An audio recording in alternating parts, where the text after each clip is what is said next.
অনেকে আমাকে বলেছেন দেশের পরিস্থিতি ভালো না, আপনি একটু সাবধানে কথা বলেন। আমি বলছি আপনার তো 50-60 না 300 বছর আসবেন, আপনারই সাবধানে কথা বলুন।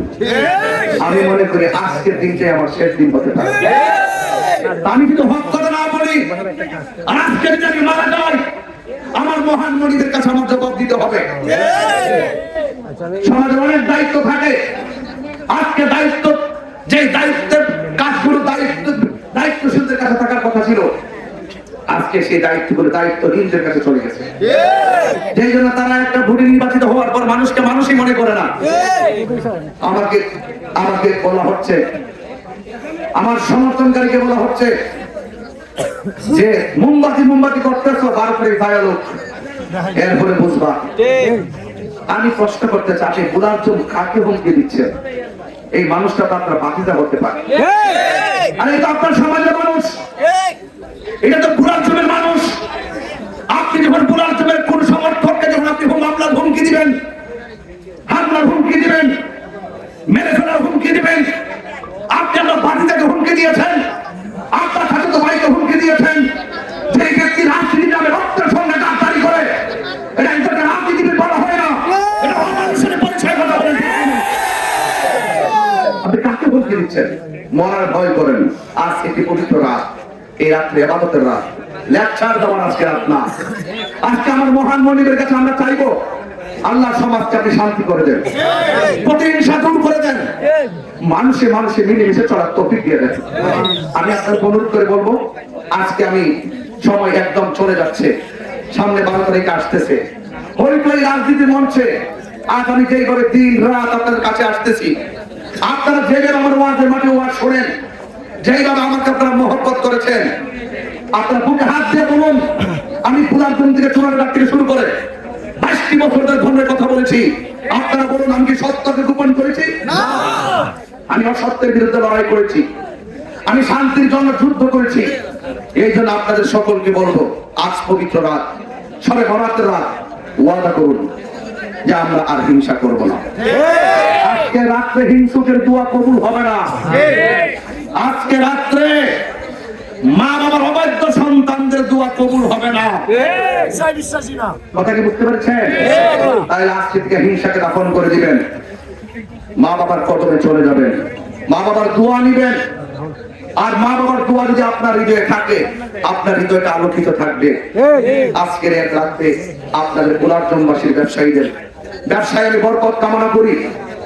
এই 12 তারিখে নির্বাচন আসছে, আমাদের অতিথিগণ এবং আজি চানমিয়া চাচা সহকারে যারা সুন্দর সুন্দর বক্তব্য দিয়ে গেছেন, আমি শুধু এতটুকু বলবো, যদি বিশ্বাস হয়, যদি মনে হয় যে না সংসদে আলেমুল আমাদের যাওয়ার কিছু দরকার, সংসদে একটু ভিন্ন লোক যাওয়ার দরকার। একতরফা আমরা রাষ্ট্র ব্যবস্থা দেখেছি, একতরফা রাজনীতি দেখেছি, একতরফা ক্ষমতা দেখেছি, এবং ধর্মের মূল্যবোধের আলোকে 2-1টা লোক সংসদে যাওয়ার দরকার। পক্ষের মানুষকে বলবে, বিপক্ষের মানুষকে বলবে, শান্তির জন্য কথা বলেন, ঠিক না? আমরা শুধুমাত্র একতরফা দেশ চালাবার শব্দ দিচ্ছি না। এই দেশে ব্যবসায়ীদের কথা ভাবতে হবে, এই দেশে মেহনতি মানুষের কথা ভাবতে হবে, এই দেশে চা শ্রমিকদের কথা ভাবতে হবে, এই দেশে প্রবাসীদের কথা ভাবতে হবে, এই দেশে জুলুম নির্যাতনের বিরুদ্ধে কথা বলতে হবে। তাইলে আপনি সোনার মানুষে পরিণত হবেন। আমার গোলাপজনের মানুষ, আপনাদের খেদমতে আরজ করি, এখানে সুন্নিরা অনেকে আসছেন। সুন্নি ভাই, সুন্নি ভাই, বাবা সুন্নি ভাইরা যারা এখানে এসেছেন, আমি মনে করি আপনারা আমাকে তো চিনেন। এই চুনারঘাট মাধবপুরে শতকরা 90% সুন্নি মানুষ। আমি তো ঘরে বসে থাকলে তো পাস করার কথা।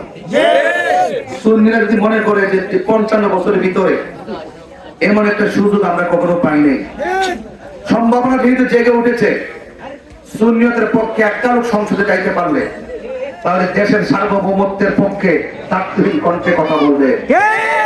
আমি তো আপনাদের পরীক্ষিত মানুষ, অর্থের কাছে ইমান বিক্রি করবেন না। আমি কি বোঝাতে পেরেছি? অর্থের কাছে আর পেশিদারিত্বের কাছে নিজের স্বকীয়তাকে বিলীন করে দিবেন না। হকের পক্ষে থাকবেন, সত্যের পক্ষে থাকবেন। এবং বাজার ব্যবসায়ীদেরকে বলে দিয়ে যায়, আপনারা ব্যবসা করেন, শান্তিতে করতে পারবেন। আমি কথা দিয়ে যাচ্ছি, কাহারোর কাছে আর চাঁদা দিতে হবে না। আপনার নির্বিঘ্নে ব্যবসা করতে পারবেন। আপনি জানেন কিনা জানি না, ওই কয়েকদিনে গেলাম, বালু অবৈধভাবে বালু তুলতে তুলতে পার্শ্ববর্তী বাড়িগুলো হুমকির মুখে পড়ে গেছে। এগুলা কেন করে জানেন? একমাত্র আল্লাহর দরবারে জবাবদিহিতার ভয় না থাকার কারণে। এই জন্য অনুরোধ করব আপনাদেরকে, আজ পবিত্র রাত, আমি বক্তব্য অনেকজন এমনি দিয়ে ফেলেছি। আজকে পবিত্র রাত্রে আমার জন্য খাস করে দোয়া করবেন। আমি আপনাদের জন্য দোয়া করি, আল্লাহ পাক যেন অন্তত পক্ষে 12 তারিখে এই মোমবাতির প্রতীকে আমাদেরকে বিজয় দান করেন। সবাই দোয়া করবেন। আমি এমন একটি রাষ্ট্র গঠন করতে চাই, এমন একটা চূড়ান্ত মাদকর বানাতে চাই, যেখানে দল, মত, ধর্ম, বর্ণ নির্বিশেষে সকালে শান্তি আর নিরাপদে বসবাস করবে। আপনি ঘুরে দেখেন, অনেক দোকানে যখন আমি যাই, দেখি অনেক সনাতন ধর্মীরা, দেখলেই কত ভালোবাসার সাথে কথা বলে। এই সনাতন ধর্মীদের নিরাপত্তা, শান্তির কথা আছে না নাই? আমি বড় করে আছে না নাই? এই জন্য সবার শান্তির কথা ভাবতে হবে। চার শ্রমিকরাও মানুষ, সনাতন ধর্মীরও মানুষ। আমরা সকল মানুষ যদি মনুষ্যত্ব নিয়ে যদি আমরা বসবাস করতে পারি, তাই এই দেশ শান্তির দেশ হয়ে যাবে। জুলুম করবেন না, নির্যাতন করবেন না। আপনার ভোট আপনি চান, আমার ভোট আমি চাই। যিনি ক্ষমতা দিবেন তিনি কে? আল্লাহ। আরো বড় করে তিনি কে? আল্লাহ।